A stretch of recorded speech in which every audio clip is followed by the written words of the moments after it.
Mammy remained on top. Drew McIntyre and Becky Lynch are going to WrestleMania, and will it be Cody Rhodes versus The Rock in a singles match? I'm Luke Owen, and this is the WrestleTalk News review of WWE Elimination Chamber Perth, bad Australian accent, in about 10 minutes. Support WrestleTalk!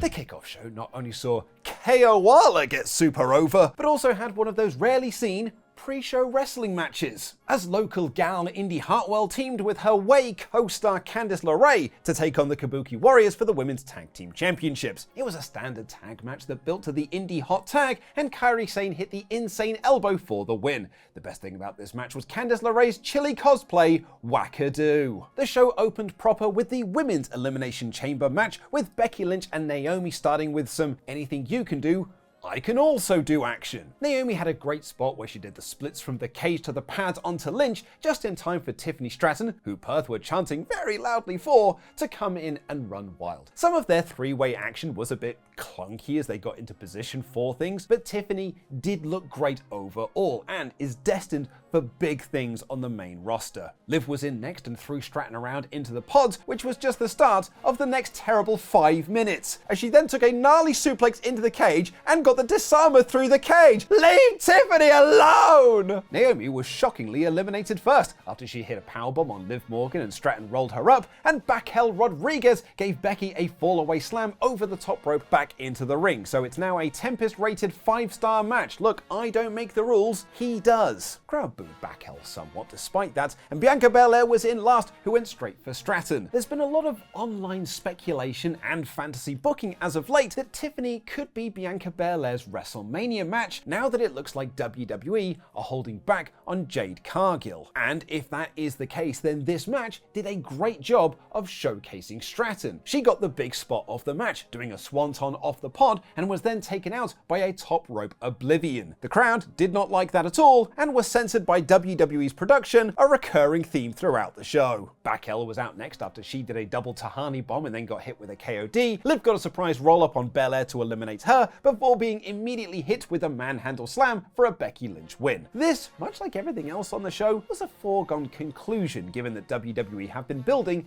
and teasing the Lynch vs Ripley Mania match since last summer. But it was a good chamber match, and Lynch banged on the glass cage of emotion to celebrate, as the sun awesomely set over the arena, which then made it look like someone turned off all the light in this open-air building for British Strong Style representing the Commonwealth to take on the Judgment Day for the tag titles in the dark. New Catch Republic had the match won on 2 separate occasions. Firstly, Dom putting Balor's foot under the rope after a Pete Dunne bitter end, and Priest breaking up the pin from a double Tyler driver. New Catch Republic also hit their new move, the Birmingham Hammer. Birmingham Hammer. Because it's a burning hammer and they're from Birmingham. Birmingham Hammer. It sounds like something Ollie and I would say. Balor hit the coup de grace for the win. Match had a long final stretch which got really great and sets up awesome truth to dethrone Judgment Day at WrestleMania. But before we get onto the rest of the show, we must throw to today's sponsor, because a new and exciting movie has just launched on YouTube, and we are so proud and excited to partner with it. Check out this awesome trailer for The Kiss of the Fishman. Can a small independent film company make lightning strike twice?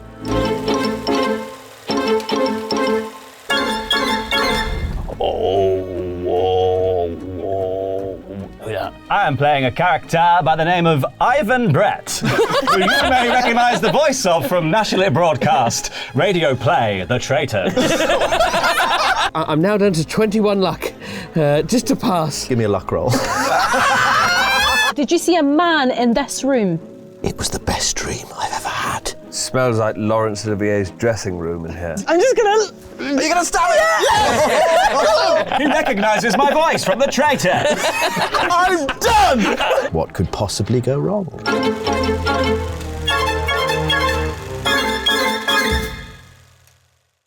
Austin Theory was brought out to start what ended up being a 30-minute talk show segment. Half half of which was just entrances, as he then brought out Grayson Waller for the Grayson Waller effect. I guess that Austin Theory was his warm-up act, like that one time I saw James Brown live and he had a guy introduce the guy that introduces James Brown to the stage. Grayson Waller then brought out Seth Rollins and Cody Rhodes, with the former revealing he's only a few days away from being medically cleared, and the latter challenging The Rock to a singles match between now and WrestleMania. However, before we get too excited, Rollins backed him up, saying that they need to cut off both heads, so it looks like we are still teasing a WrestleMania Bloodline tag match. They also both beat up Austin Theory, who did impressions of The Rock, and Waller sat back and watched all of this unfold, which could set up a split in a WrestleMania match between the SmackDown douchebags. While all of this got the star power of Cody Rhodes and Seth Rollins on the show, as well as Australian Waller, this had real could have been an email energy. But it also served as a nice piss break between the two chamber matches, as the men's one came next. Fun fact, half of the people in this Elimination Chamber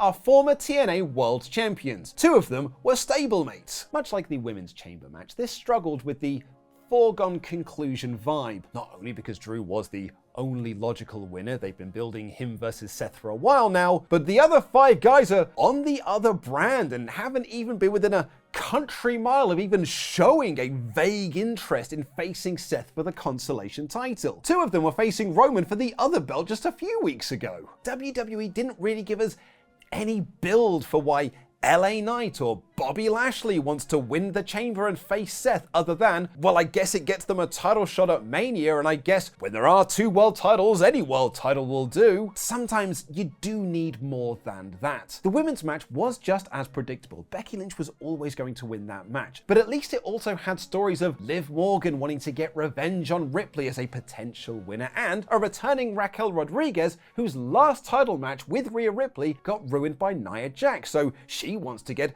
a proper rematch against Ripley. The men's match only ever had one story and therefore one winner. And so when he did win, spoilers, Drew did win here, it felt like an even bigger foregone conclusion than the women's match. And WWE literally told you at the press conference 3 weeks ago that Becky Lynch was winning her match. It sort of made the action, though well worked, feel slow and plodding. The highlights of the match were the moments when each guy got to run wild before they were eliminated, which also means that the match had a fairly standard and formulaic layout. Lashley put both Owens and Logan through the pod doors before he got hit with 2 claymores to be taken out of the match, and LA Knight hit a couple of BFTs before AJ Styles ran in to hit Knight with chair shots to take him out. Styles being part of this match now means that 4 people involved in this are former TNA World Champions. So if my maths is correct, hold on, carry the 1. Yes, 66 2/3% of this match formerly held gold in TNA, and that spells disaster for you at Sacrifice. Owens then ran wild before he was hit with an RKO for the elimination. Orton revived his pandemic-era feud with Drew McIntyre. He also could have done with those night vision goggles from that era, as he was under that spot that caused a shadow over everyone who stood underneath it. Logan Paul did a big dive off the pod.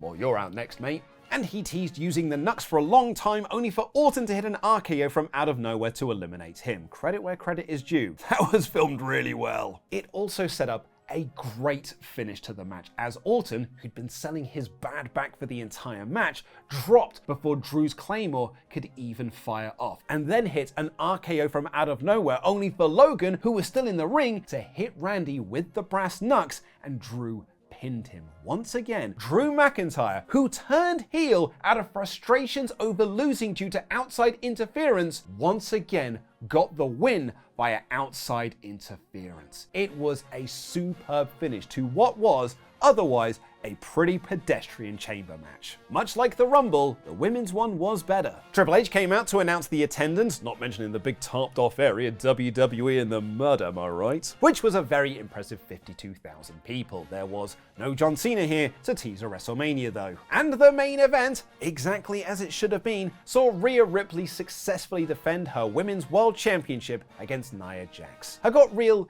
NXT TakeOver London vibes from this match. The unstoppable Nia Jax soaking in the heat as the crowd cheered for their home country hero to overcome this giant. Don't look at me like that. Bayley is from the UK. Of course she is. We adopted her as one of our own. Rhea was fantastic as the babyface in peril while never looking weak against the much stronger uber heel in Nia Jax. She ragdolled around the ring, which really played off the great build for this match, and even got I am the tabled with a Samoan drop into the announcer's table, which did not break apart. Nia Jax missed a bum drop at one point to my whole chants from the crowd, "These are my people," and Rhea hit the Riptide for the win. The match itself was built around Ripley struggling to hit Jax with that move, so it was all the more cathartic when she did.